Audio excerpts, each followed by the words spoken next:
All right, it's Facebook Live. I'm backstage at the Moonlight Amphitheatre in Vista. We got Tim over there. He's the road manager, tour manager for John Waite. Hello. And how you doing, Tim? I'm doing great. How are you doing? Good. Thank you for letting me be back here to talk to John. Thank John. All right. Thank you, Tim. That's John really good of Waite, you, what man. up? Hey, how you doing? Thank you very much. I actually met you Tommy. about 5 years ago. Yeah, I remember. Yeah, you made an impression on me. And you actually signed my guitar. Joe Walsh was the first one. You were the second one that signed my guitar. Wow. And since then, I got Paul Stanley, I got Paul McCartney signing my guitar. Really? So you're wow. one of about 20 people on my guitar. That's great. But I just wanted to say, you know, thank you for all the music you've given us over the years. My pleasure. So, late 70s, I'm a teenager. Yeah. And I got these, remember those little headphones we all used to wear? Yeah. And I remember hearing Isn't It Time? Right. And I'm thinking to myself, this doesn't sound like the other songs out on the radio right now. This doesn't sound. I love the fact that you guys start off with some big time piano. You got great vocals that start off low and then like a crescendo. Yeah. And then you got the background singers. Yeah, sure. And I just want to say, back then, because you were literally a baby. Well, no, I was like 23. Yeah. Which is pretty young, but I mean, we're trying to sort of, we were all influenced by African-American music, like, Yes. I mean, everybody. Yes. Aretha Franklin right through to Otis Redding to all the blues greats. Yes. But we were probably trying to sound a bit more like the soul end of rock and roll, which was pretty, it really didn't exist. The closest to it was probably Humble Pie. Yeah. With the black coffee. Yeah, you know, but I grew up with that, so it was very natural, you know, trying to make the song work. Mm-hmm. We were lucky enough to find some really great singers and put them on the record, you know. And then, you know, that's Isn't It Time when you got the three black background singers. Yeah. And then every time I think of you, you have that one vocalist that sings along with you. Who is that? Who was that? I have no idea who that is. I mean, I always get the names confused. I mean, you might think that's like, you know, forgetful, but it really is that long ago. Yeah, oh yeah. Myrna Matthews, I think her name was. Dude, you given us some great music. And then today, you're on stage with your band. Yeah. And you know, from the late 70s to today, you're holding up great. You look the same, and happy birthday, happy birthday weekend. Yeah, no, it's been wild. It's July awesome. the 4th, my birthday. It was like staggering. You know, the band was in town because we played the night before, and we all got together and had Indian food, and it was, you know, a good night out, as they say. You know, Joe Walsh once said, you know, music today, nobody's testifying. And then he actually talks about you. Yes, Joe Walsh a couple years ago says, you know, people back like in the 70s, people like John Waite, there were people that were testifying. And you don't hear that anymore. Well, I've always been a fan of Joe's. We heard the James Gang, yes, Rocky Mountain Way yesterday. And I remember just how much, you know, he really is a profoundly gifted human being. And you forget how long he's been in the Eagles. Oh, yeah. But he's the new guy in the Eagles. Yeah, he'll always be like Ronnie Wood in the Stones, you know. It's like you could be there for 25 years, and he's still the new guy. But he is a wonderful, wonderful musician. And, you know, he's just Joe. I mean, what do you say about somebody with that much gift? What are your thoughts about music today, compared to what you guys... Well, it's always going on. It's always... as Dylan says, in a state of becoming. Everything is moving in a direction towards the light. And there's always a lot of pop music, which is very well made and put together. You know, it's Tin Pan Alley in a lot of ways. And then there's the people that don't really compromise, that are just there. Like, we're just talking about Patti Smith. I've just finished M Train, and that was just you know, it blew me out. You know, I'm gonna have to reread it again immediately. But when you look at an artist that's that multi-talented, that's that potent, that's still whipping out all this stuff, you mean, it's just, it makes you realize how multifaceted music really is and always has been. And there's always room for everybody. When you're a 12-year-old, you listen to certain kind of music.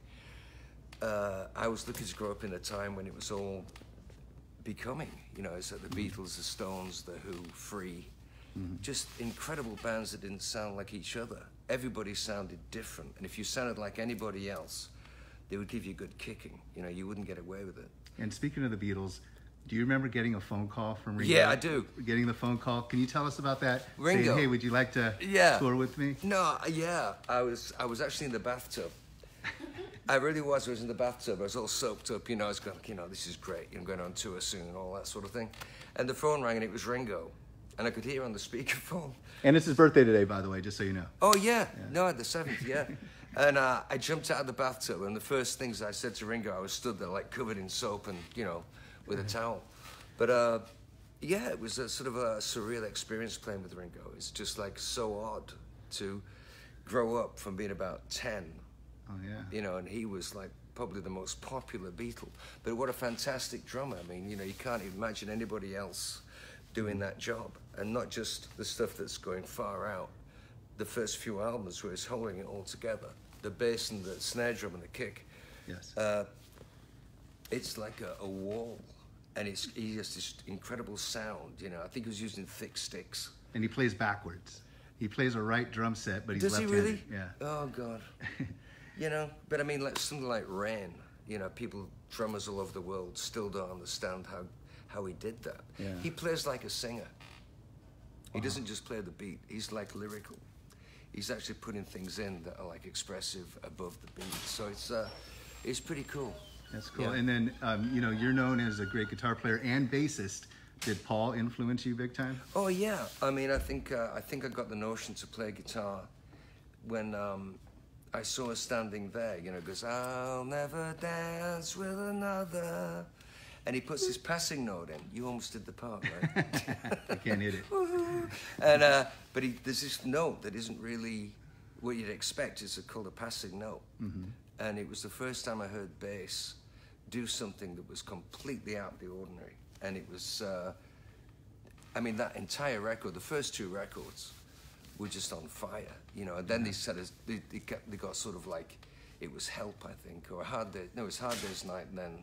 Yeah, it was. It was the first 2 records. Yeah. And then it was Hard Day's Night, which was still just mind-blowingly. How they could do that in like 2 years, whenever it was, 15 months, is just beyond comprehension, you know. Now, when I was graduating high school, I got into radio. You know, it was the early 80s. You know, you got Ignition, you got No Breaks. But there was a time when Missing You was on the radio every second of the day somewhere. Yeah, I know. Did that song change your life? Yeah, I was living in New York, and I'd moved back to England, actually, but I'd moved back to America to make that record. And one minute, I could sort of come and go as I wanted to, and then I couldn't even go and buy cat food. I couldn't go outside, really, which was the most incredible thing.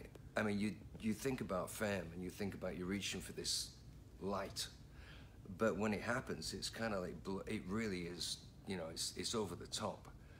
I mean, I'd always been kind of well known and respected, I think, to some degree. But Missing You put me in a whole different league. Yeah. It wasn't really that comfortable. It wasn't a good fit. It's nice to have one of those, but I'd rather, you know, leave the party early and go and do something else. You know, but that lasted so long. I mean, seriously. It's still. I mean, you know, the royalty checks are great. Thank you. You know, it's a lovely song. It took 20 minutes. It wasn't like, you know.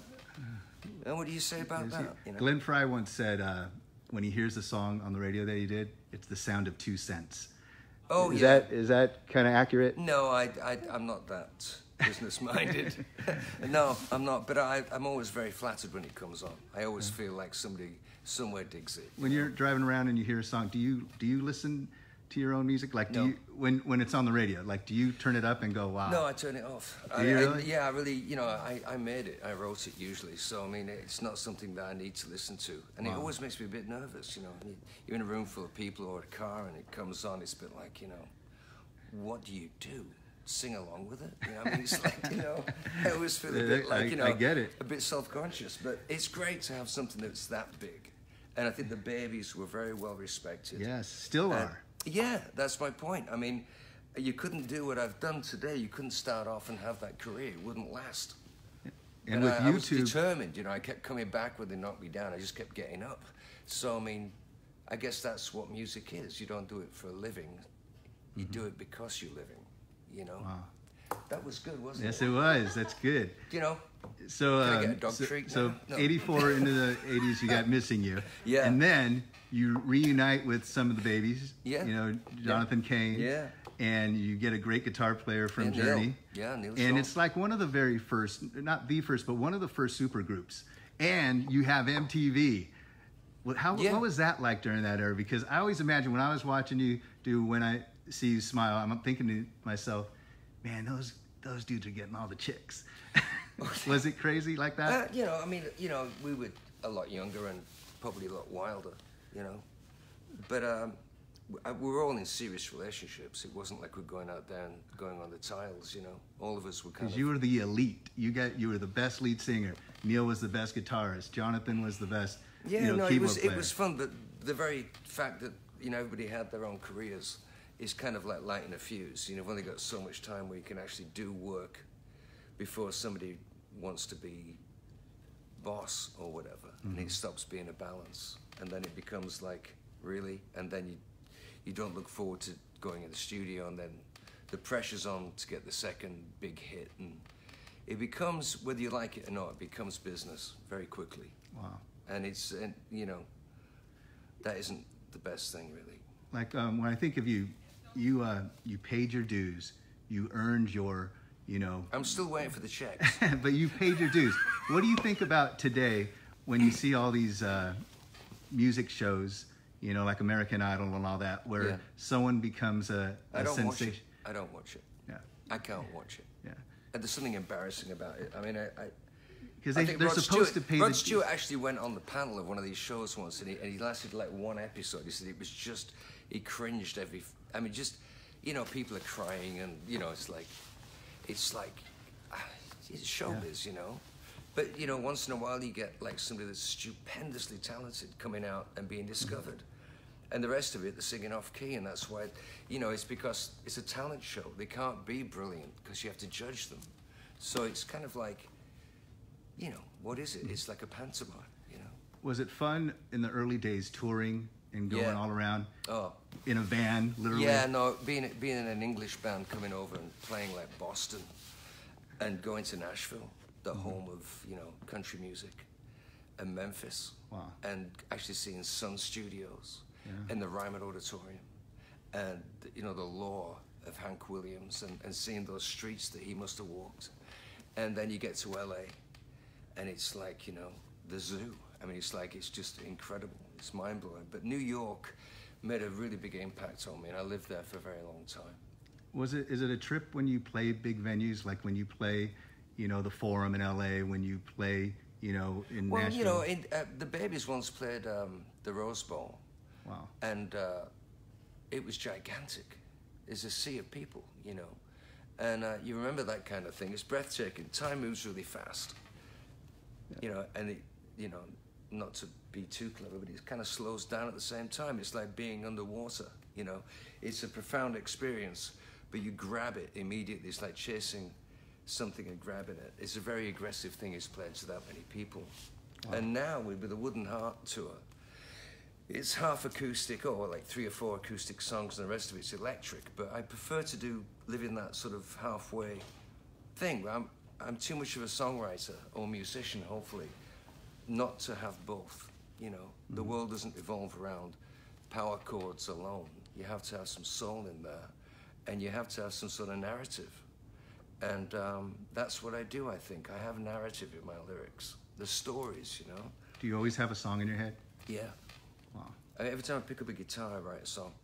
And if it's a new guitar, you know, if you go into a guitar shop and you pick any guitar off the wall, you will write a song.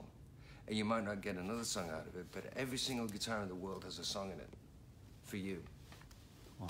And then what do? Do you write it down, or how do you remember? No, I try not to write it down. I try to forget it, because, I mean, going in the studio is, that's work. You know, you got to sort of put all the soul and all the energy that you would have when you're in concert into an empty room. And it becomes really, it's a different animal. And you have to catch it. You can hear it on Dylan records, because he just like one take and he's done. Jeez. And, you know, I've just been listening to Good As I've Been to You, the Dylan album, and you know, there's mistakes on the guitar and all sorts of things, but it's beautiful, you know. He recorded it in his garage. Wow. You know, in his garage. He just sat down the guitar and, you know. And I like that. I like that first take thing. I don't like things that are manicured and pruned and made to be perfect. I think perfection is kind of, you know, the end of the road. I think the imperfection of things is what makes them beautiful, you know. What are your thoughts on digital and analog? I'm from an analog era where I liked it. I liked hearing the needle on the record. Right. And even when you kind of hear a song on the radio, you can tell it's been compressed. You can tell. Oh, I know all about that. But I made an album called When You Were Mine that was all analog. It was more towards the country. This is like in the 90s. But the trouble, when you want to make an edit, you have to bring out a razor blade. Yeah. And cut 2-inch tape and stop working for like 3 hours while the engineer, you know, I mean, it's just an insane process, but the sound is wonderful. But these days, you can A and B it, and really, you know, you'd have to be really kind of tetchy to be saying it's not as good. Digital is like a miracle, really. And tell us about your band now. Well, I've got Tim Hogan on bass. What up, Tim? So Tim's on bass and the manager, and your tour manager. He gets double pay, you know. There you go. No, he's too for the last. yeah, you know, he can show it. Yeah, well, you know, that's Tim. Yeah, he's been in the band for like 12. Is it 12 years?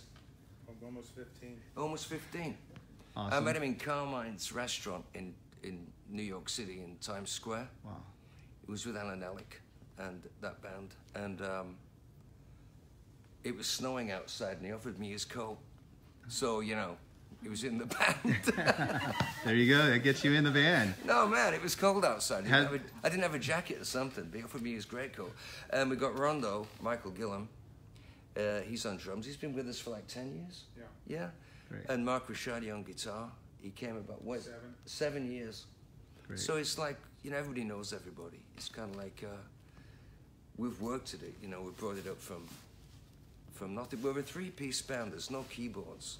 Mm-hmm. It's like the 70s, early 70s, late 60s, hardcore British bands. You know, there's no dubs, there's no excuse. Everything's in real time. Everything's moving forward as a performance. There's nothing really rehearsed but the arrangements. Wow. The performance changes every night, as That's it should. good. Yes. So I just want to say thank you for letting me come backstage and hang out with you. You know, I'm a big fan. Thank you. I go on YouTube all the time and watch your music. Oh, thanks. And Little Tommy. Yeah, Little Tommy. And, my favorite DJ. but thanks, and I hope you kick ass tonight. I know you will. Oh, yeah. And I get to introduce you. Yeah. Yeah. And yeah. I still know 3 chords, so if you want to play Jumpin' Jack Flash, really? I can do it. No. I'm just kidding. All right. Thanks, John. Thanks, man. I love you, man. Appreciate it. I love you too. Thank you. Tim. Hey, brother. Thank you. Yeah, man. Anita. That's awesome. Thank you. Oh, yeah, high five. All right. And we're going to go off. Bye to Facebook world. See you later. Cheers.